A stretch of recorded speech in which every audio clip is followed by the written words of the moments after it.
Mpenzi mtazamaji, natumai ubuheri wa afya popote pale ulipo. Karibu kwenye Dira Ya Hope Tv. Jina langu ni BEATRICE WATARE.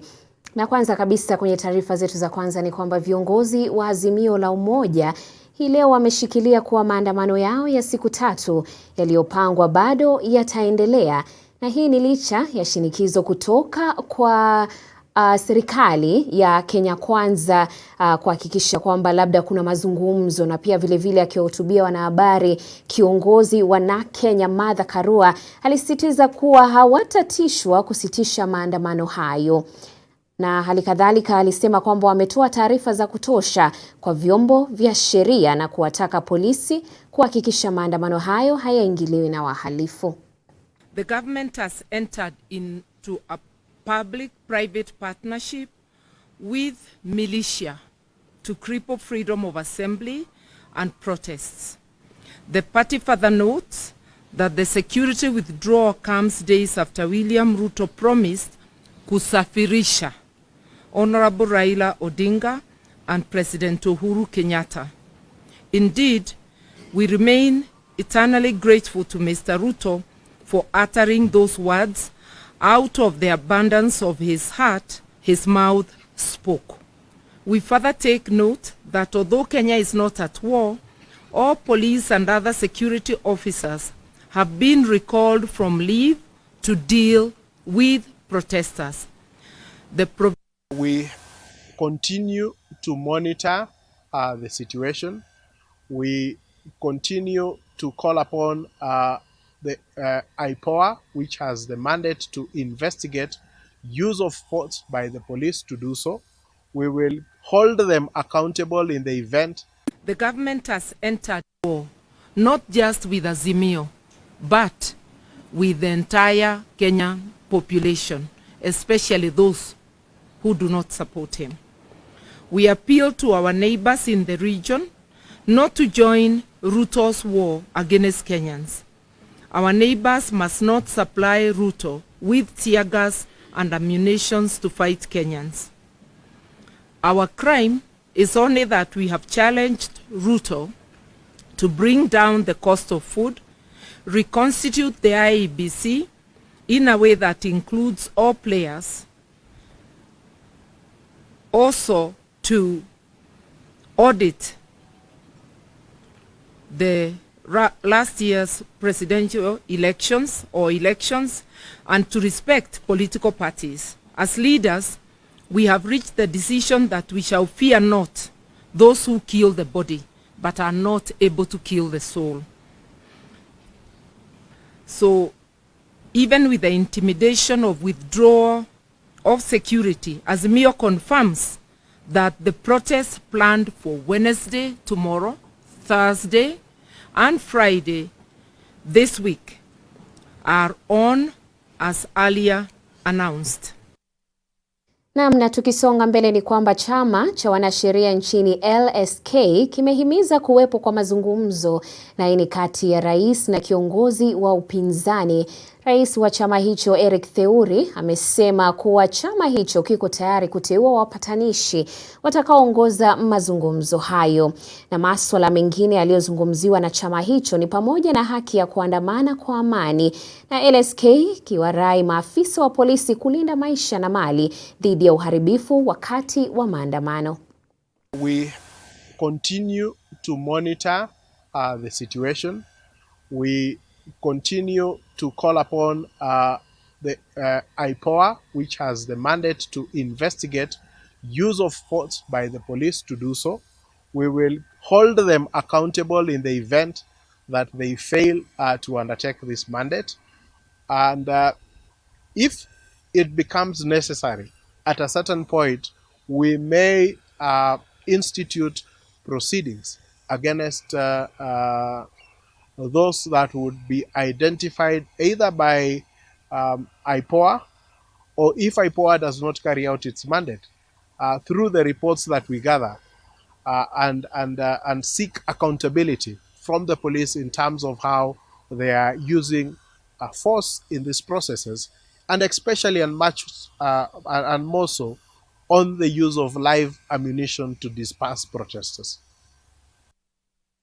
Na tukisonga mbele, baraza la viongozi wa kidini nchini IRCK limeishurutisha muungano wa Azimio la Umoja kusitisha maandamano yake dhidi ya serikali mara moja. Kwenye hotuba kwa vyombo vya habari leo hii, baraza hilo limewashauri viongozi wa upinzani na serikali kutatua utofauti uliopo kupitia majadiliano ili kudumisha amani na utulivu nchini. Baraza hilo likiongozwa na mwenyekiti Kasisi Joseph Mutie limeweka wazi kuwa limefanya mkutano na pande zote mbili na kusema kuwa pande zote ziko tayari kushiriki mazungumzo hayo, huku likijitolea kuongoza mazungumzo kati ya serikali na upande wa upinzani ili kudumisha amani nchini. We commend and appreciate both parties for expressing their willingness to engage in dialogue, demonstrating their commitment to the welfare of our fellow citizens.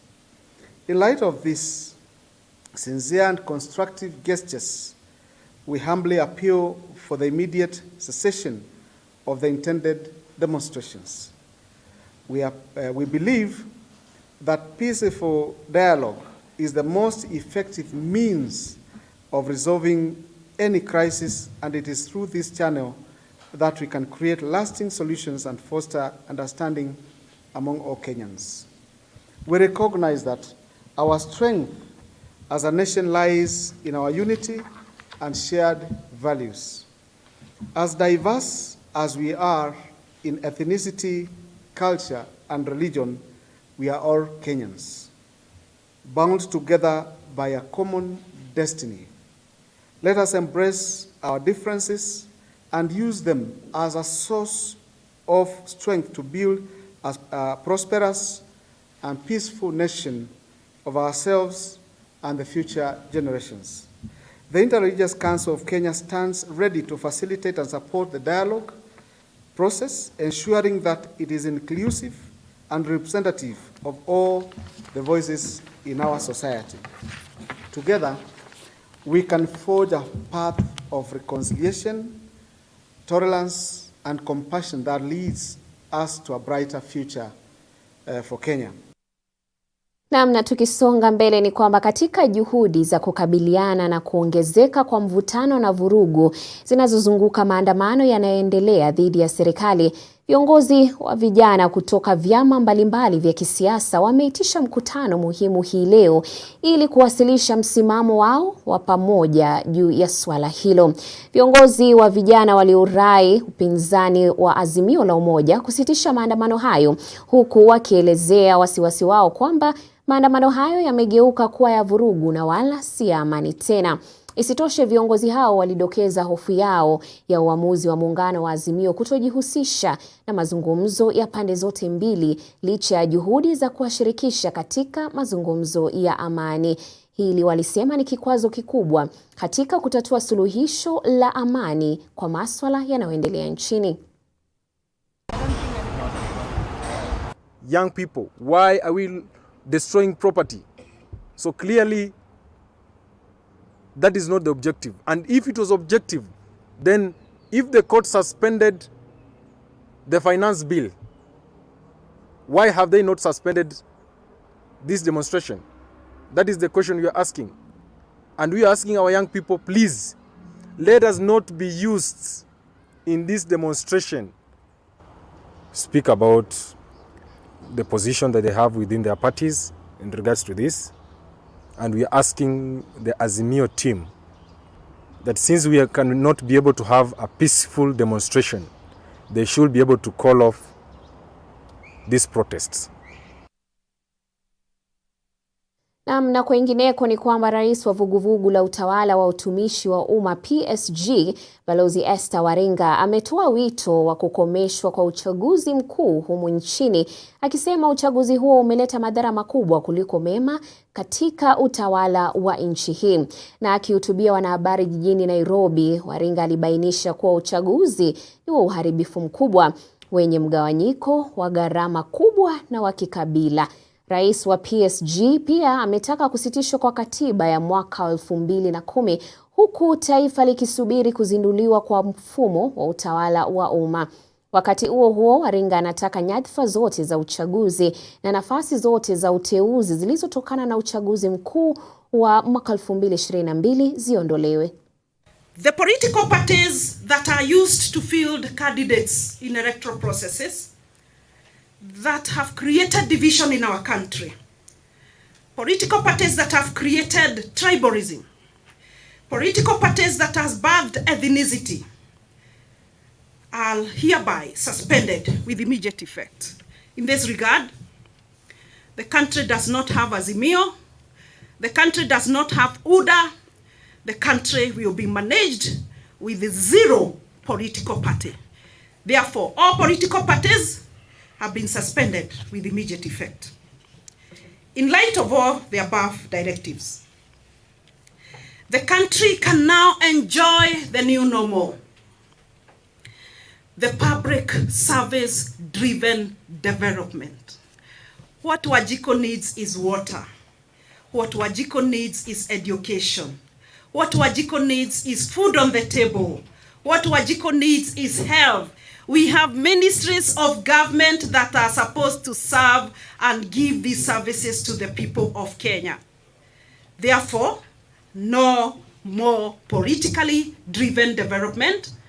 Therefore, all elected people can take a break from governance and from government.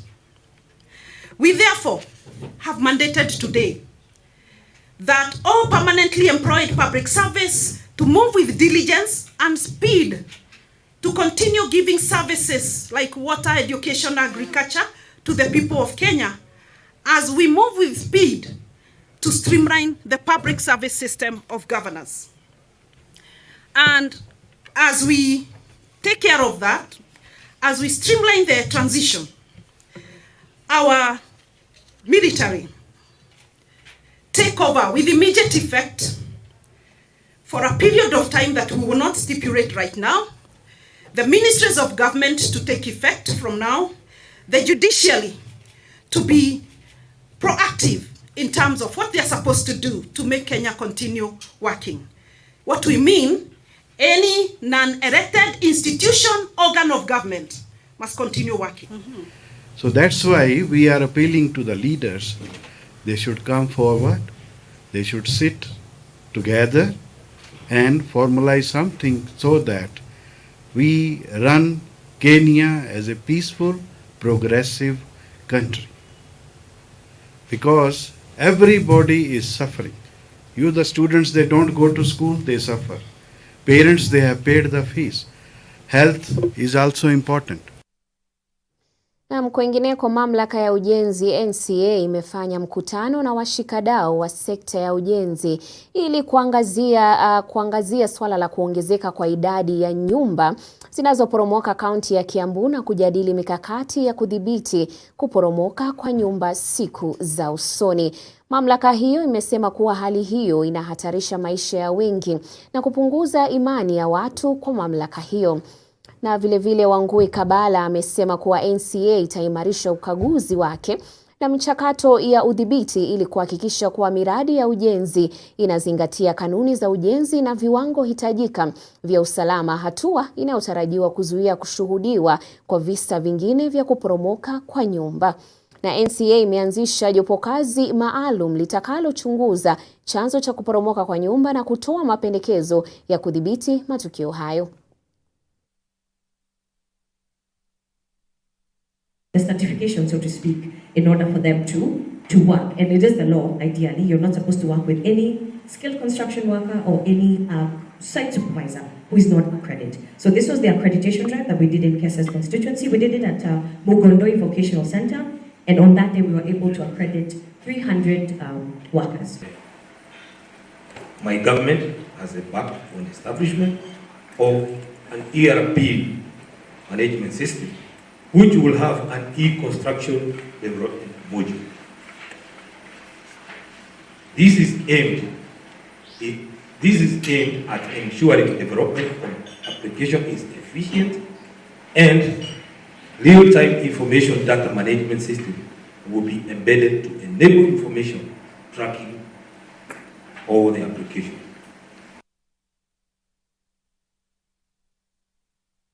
Naam, tukivuka kwingineko ni kwamba mkewe naibu wa rais Dorcas Rigathi Gachagua ameendelea na mpango wa kuwasaidia waraibu wa dawa za kulevya kupitia mradi wa huduma za vijijini, yaani Health Village. Dorcas alipokea mwaliko kutoka Misri ili kutazama na kukagua mfumo bora wa kutekeleza mpango huo. Dorcas anasema kuwa mpango wa Health Village unalenga kutoa matibabu kwa waraibu wa dawa za kulevya kwa kuwaweka kwenye vituo sawia na nyumbani ikilinganishwa na vituo vingi vya sasa hivi vinavyowaweka kwenye vituo vilivyo na muonekano wa shule za bweni. Mkewe naibu wa rais ameipa kipaumbele swala la kuwasaidia waraibu wa dawa za kulevya nchini. And I just really want to thank Yossi for having brought us here and the many places that he has decided to bring us so that we can experience the rehab centers that are here. We have experienced some of the people who are there, some were living, and today we just had one of them speak, and I see there is hope even in our country. The other one was Yemenod, which we also visited, and I believe that the kind of treatment that is going here, it's a holistic kind of a program that addresses the individuals in an in-depth way. Open, it is not a hospital, it is not a boarding school, it is a place, it's a home where the people who come here, they go out having been initiated into a life that is of independence. They just are free. Kenya imepokea mkopo wa bilioni 144.4 na hii ni kutoka kwa shirika la fedha la kimataifa IMF. IMF imesema bodi hiyo Jumatatu ilikamilisha ukaguzi wa 5 chini ya kituo cha fedha za ziada cha Kenya na kile cha mikopo ya ziada.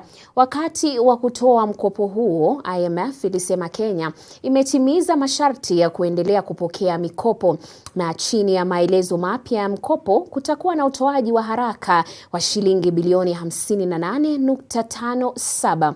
Na fedha hizo zinanuiwa kupunguza shinikizo lililoko kwa serikali chini ya utawala wa Rais William Ruto, kwani inapania kufanya mageuzi katika hali ya uchumi na kukabiliana na changamoto zinazosababishwa na mabadiliko ya tabia nchi. Fedha hizo zinakuja wakati ambapo nchi ya Kenya inakabiliwa na kuanguka kwa thamani ya shilingi. Na tukisonga kwingineko ni kwamba mvua kubwa aina ya Typhoon Talim imepiga kusini mashariki mwa China na kuwakosesha makazi watu zaidi ya 200,000 huku maeneo makubwa ya Asia yakikumbwa na mvua kubwa na joto kali. Talim, ambayo ni kimbunga cha kwanza kukumba nchi kavu nchini China mwaka huu, kilipiga maeneo ya pwani usiku wa Jumatatu katika jimbo la Guangdong na baadaye kugeuka na kuwa dhoruba ya kitropiki.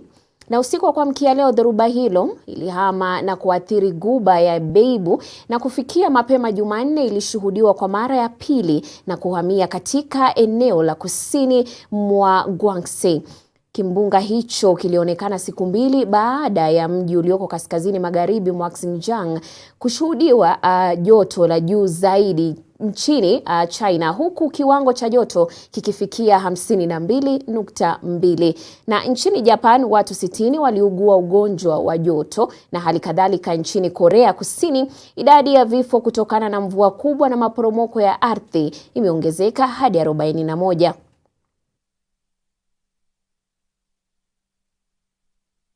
Shukran sana mpenzi mtazamaji kwa kuwa nami kutoka mwendo wa saa 1, na kwa taarifa zaidi ungana naye Kennedy Kimani hapo ifikapo saa 3 kwa taarifa za Newswatch. Alamsiki.